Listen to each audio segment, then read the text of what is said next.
You know, in high school, I never was the most popular guy. I know, right?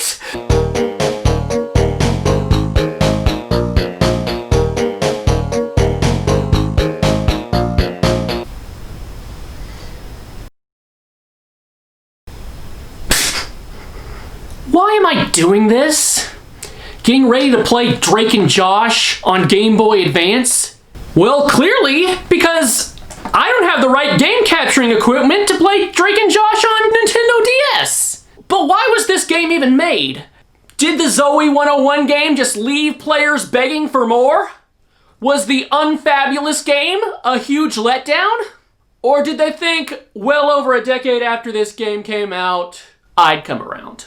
I'll let you guys decide, as long as your answer is that third one. Now, I have absolutely no expectations going into this. Something tells me this is gonna get ugly. About as ugly as Josh on the cover. Duh. Since it's a Game Boy game, once again, we gotta get out the GameCube. You know what I love about the GameCube? It's cubicle. Hysterical! Cubicle! Well, it exists.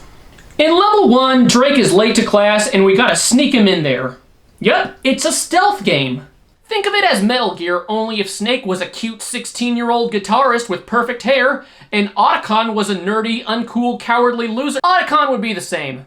Unfortunately, your sister Megan's filled the school with surveillance cameras, paintball machines, and robot dogs. And as if that isn't enough of a move, she's always calling you a boob.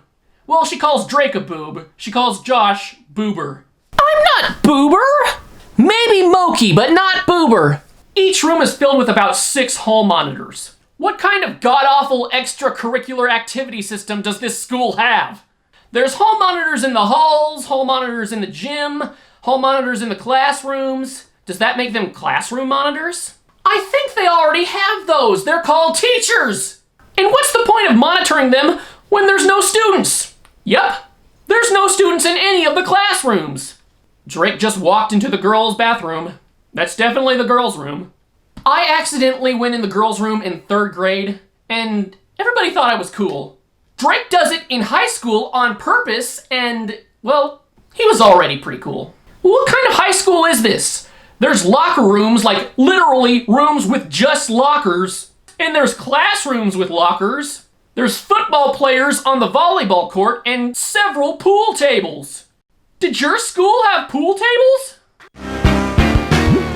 Kissing girls is so much easier. Well, no, kissing them's always easy, but running away from their giant boyfriends, that's the hard part. And no one knows that better than me. These janitors actually hit you with their mops. That's child abuse.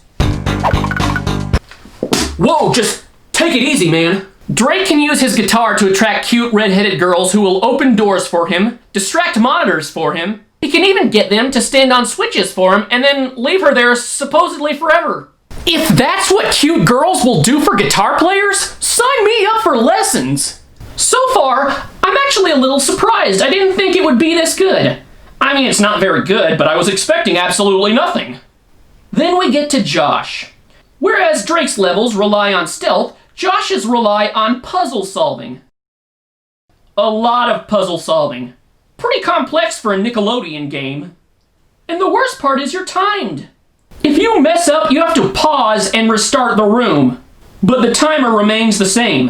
How is that fair? I have the right to stop the clock and just look at the screen to decide which move I'm going to make. If the title of this game was Timed Labyrinth Puzzles Galore, I'd go into it a little less frustrated. But the game is called Drake and f***ing Josh! Say it with me! Drake and f***ing Josh! Considering all the running from thugs, moving metal boxes, throwing sheep, pulling chests, lifting potted plants, is it really any shock how much weight Josh lost? Put me on the Josh program, I'll come out looking like a painted skeleton. The one thing I hate more than anything else is the metal boxes. You push them once, and then you can't push them anymore. What, did they gain a few tons after that first push? Do I have the Midas touch, but instead of turning things to gold, I turn them to even heavier metallics? At the end of the game, you're performing in a talent show, And despite the audience constantly throwing food at me, I win the show. Boy, the other contestants must have sucked. And the game's over. Who's this? Jill? Hi, Jill. What was that about? Oh, here comes a sheep. Innocente? That's a stupid name for a sheep. Well, it's a stupid name for anything. Are they gonna name everybody? Bob. Get out of here, Bob. Check. Oh yeah, what's this hottie's name? Hottie. Sensible. Alright, get out of here. I'll meet you backstage. Oh, can't wait to hear this guy's name. Dread First. Your parents don't love you. Is that Megan? She's evil. And a masochist for setting up all that equipment. Jeez. And there's Josh. And there's Drake. Alright, that was a weird ending. Alright, so the game is not that bad. It's interesting, the music's really good, and it's the only Game Boy game I've seen that shows actual boobs. These two. So thanks for watching, subscribe if you haven't, and oh, I'm late for my guitar lesson, so redheads, watch out.